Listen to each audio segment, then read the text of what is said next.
Bonjour à tous, on se retrouve aujourd'hui pour une nouvelle vidéo sur cette chaîne YouTube spécifique à la peau. Alors aujourd'hui j'avais envie de vous parler déjà de la base, qui est du coup notre peau. Notre peau c'est quoi? C'est un organe vivant bien évidemment, et visible. C'est le seul sur le corps humain qui est visible. Nous avons donc 3 couches dans cette peau, l'épiderme, le derme et l'hypoderme. Je vous mets une photo juste à côté. Vous pouvez donc voir l'épiderme qui est tout en haut de la peau, le derme qui est formé d'un gel avec donc les cellules et les fibres, et l'hypoderme qui est le gras. Nous, concrètement, ce qui va nous intéresser, c'est l'épiderme et le derme. Pourquoi? L'épiderme est fait uniquement de cellules mortes. Ce sont les kératinocytes, donc nos cellules qui créent cette couche de peau visible, qui va petit à petit en fait monter vers la peau et perdre le noyau, donc perdre sa vie, et créer une barrière très solide au niveau du haut de la peau. Et l'autre zone qui va nous intéresser, c'est le derme.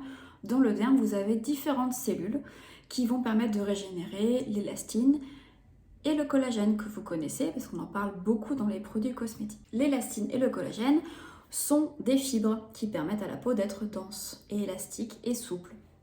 Elles permettent à votre peau de rester structurée. Donc, qu'est-ce qui fait l'apparition des rides? C'est ce derme qui s'affaisse. Aujourd'hui, on sait que l'épiderme ne vieillit pas. L'épiderme, comme je vous expliquais tout à l'heure, c'est uniquement des cellules mortes. Donc, on sait que c'est pas lui qui vieillit, c'est le derme. Le derme perd petit à petit ses fibres parce que les cellules qui sont à l'intérieur vont petit à petit ralentir au niveau de la régénération. Donc, il faut créer moins de nouvelles cellules. Donc forcément, moins de nouvelles fibres. Alors vous allez me dire, comment on fait pour garder une peau saine? Déjà, la première chose qu'il faut faire, c'est nettoyer sa peau. Les radicaux libres, la poussière, toutes ces choses-là, donc les radicaux libres, ce sont la pollution, le stress, sont très mauvais pour la peau.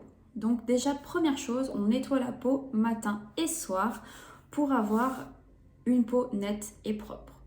On évite également tout ce qui est agression. On arrête de faire 3 ou 4 gommages dans la semaine.